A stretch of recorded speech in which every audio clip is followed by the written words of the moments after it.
Hello, what is up mga ma'am, sir, ma'am? Ako po si Ralph Cifra, isang visual artist from Manila. And today we are going to unbox and review the Marvel Studios The Infinity Saga ZD Toys Wanted Scale Iron Man Mark 35 or the Red Snapper.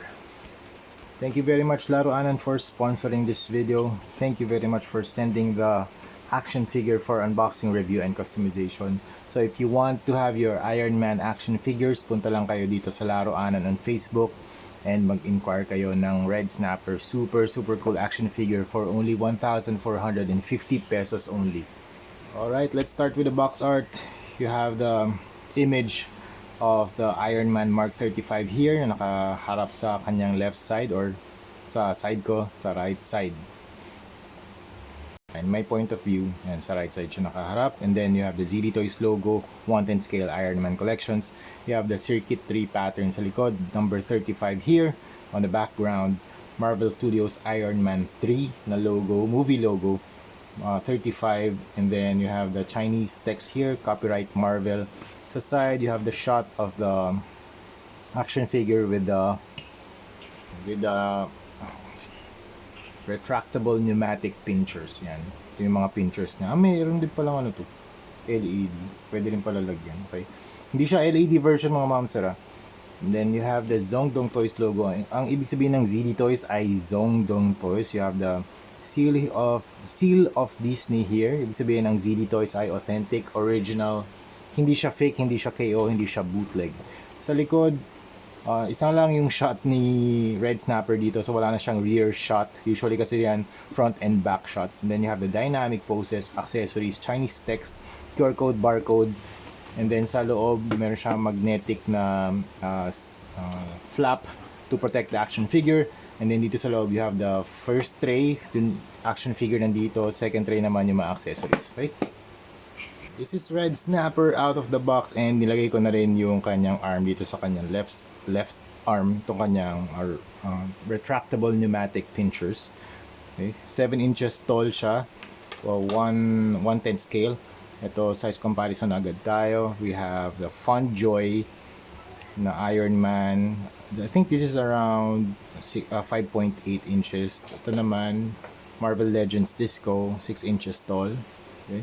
Tapos, War Machine Mark 3, YOLO Park Evangelion. I think this is around 8.5 inches tall. Tapos, the original, the OG, yung mga isa sa naunang release ni ZD Toys, Iron Man Mark 3. Yan. Okay. Mark 3. Halos magkapantay lang sila kasi 7 inches din si Iron Man Mark 3. This one 7 inches din, Iron Man Mark 45. There you go. And then we have the McFarlane Toys Dark Detective, Batman Dark Detective, and 7 inches din. And then you have the 12-inch na Iron Man Mark 7 na Hot Toys, plastic version. Ayan.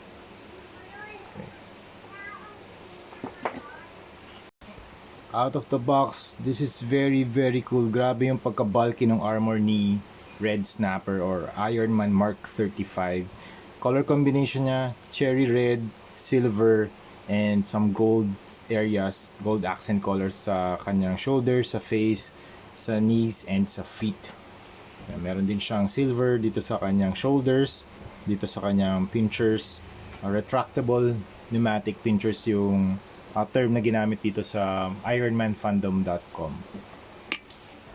Ganda ng paint application. Super nagagandahan talaga ako sa paint job na ginagawa ni ZD Toys sa kanilang mga Iron Man suits. Lalong-lalo na yung red nila. Very glossy. Dito sa part na to, medyo may slight inconsistency sa finish. So dito less shine, pero dito mas shiny. Okay. That's very slight difference lang. Paint application is well done. Very cool. Lalo na tong part na dito, yung may mga hydraulics. This one, very nice. Hydraulics, silver hydraulics. Para talaga siyang nagwo-work. So, para siyang nagmo-move every time na gumagalaw yung torso. This one, yung sculpt dito sa kanyang feet. Very fine. Look at that, grabe. Para sa 7-inch. And then dito, grabe yung mga mechanical details. Look at that, the pipes, the wirings, yung hydraulics. Grabe. And ito, be very careful sa part na to kasi baka mabali siya. Okay? So kung i-bend niya yung knee, make sure na nakababa siya. Okay? And then ito yung retractable claws niya or retractable pneumatic pinchers. So tatanggalin lang ilang ba ano nito length. Siguro mga around 3.5 inches. Tapos wala na tayong tatanggalin dito sa sa arm niya. Akala ko may tinatanggal pa eh. So na combination din to ng dark steel, ng gunmetal. Grabe, meron pang detail sa loob. Mechanical detail pa siya. Mga some sort of buttons or mga notches. And then you have the silver lines here. Tapos meron pa siyang pipes dito na nagko-connect dito sa pinchers. Ito dark steel to or gunmetal. Tapos dito I think dun sa concept art meron niyang LED. Tapos para i-equip natin sa kanya, tatanggalin lang natin to. Okay? I-remove lang natin to. So may mga pegs dyan, 4. Tapos itong part na to nasa elbow niya. Okay? Tapos meron din pala nakasulat dito if left or right. So dito nasa right niya. Okay? Right ni Iron Man. And then fit lang natin siya sa hand niya and then or sa arm and then let's close it. Ayan. So that's it. Yun yung setup na Red Snapper. Alright, babasahin ko lang yung konting description dito sa Iron Man fandom. ironmanfandom.com. Armor composition niya. The armor is composed of heavy gauge titanium gold alloy, thicker and heavier than the regular Iron Man armor. The Mark 35's build was... Uy, natanggal. Teka, kabit ulit natin.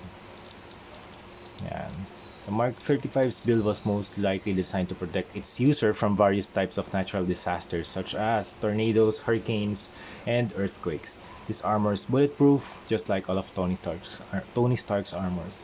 Capabilities nito: superhuman strength, super strength. The Mark 35 is capable of tremendous strength. As a disaster rescue suit, most of its strength is directed towards its pneumatic pinchers. Okay, dito yung power niya. So yun talaga yung very distinct sa suit na to. Kaya pala ganito yung design niya kasi para siyang disaster rescue suit. Okay, zoom in tayo ng konti para makita natin yung kanyang armor details dito sa kanyang faceplate. Parang mas naka-extend itong faceplate niya na mas maraming edges. Yan, lalo dito sa may forehead. Then, ito mga ma'am sir, hindi siya LED version. Dito sa cheeks, very chiseled yung kanyang faceplate. Then, you have the silver part here sa baba. Tapos sa neck, it's just a plain neck armor. And then, dito mayroong mga hydraulics. Dito sa chest armor, mas yung arc reactor niya pa-vertical. Tapos, mayroong silver part sa gitna. Tapos, dito may intake or exhaust. And then dito sa kanyang waist armor, you have the several hydraulic bars. Tapos dito sa kanyang shoulders, very box type yung kanyang armor design. And then meron siyang naka-extend na mga silver parts dito na merong holes. Tapos sa kanyang arm, yun nga, very large na pincher design. Very cool. Pwede kayong mag-display ng naka-equip yung pinchers niya or wala. Ito medyo loose lang yung dito. Pinchers niya dito, natatanggal siya.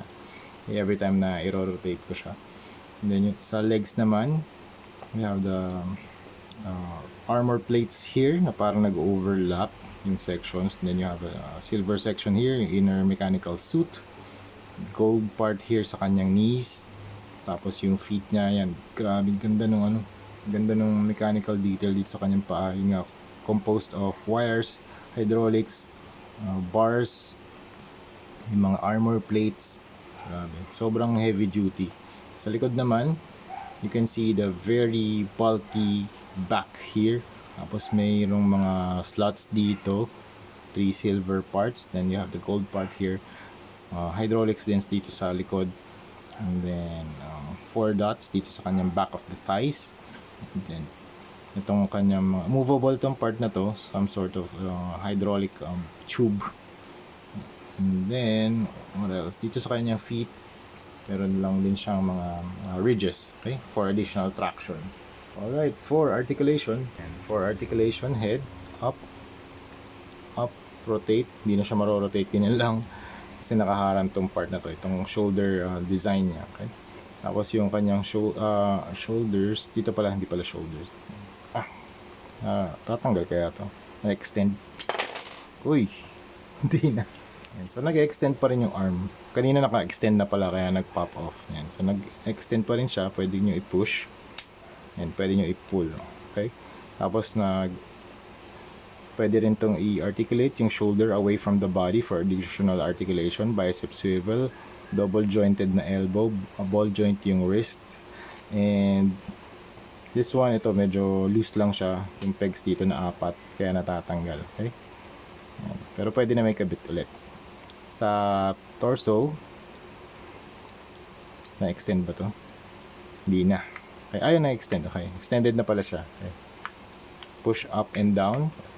Meron ding additional motion if nakaangat siya. Very nice. Okay, ab crunch. Medyo malayo. Nice, cool. Okay, wala namang gaps.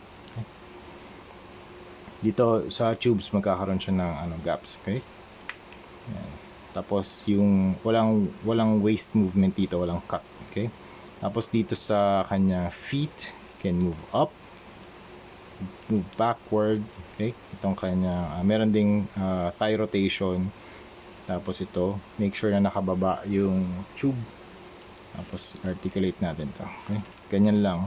Hindi na siya, ganyan lang, sobrang medyo maliit lang yung leg rotation niya, okay? Kasi very bulky na yung armor.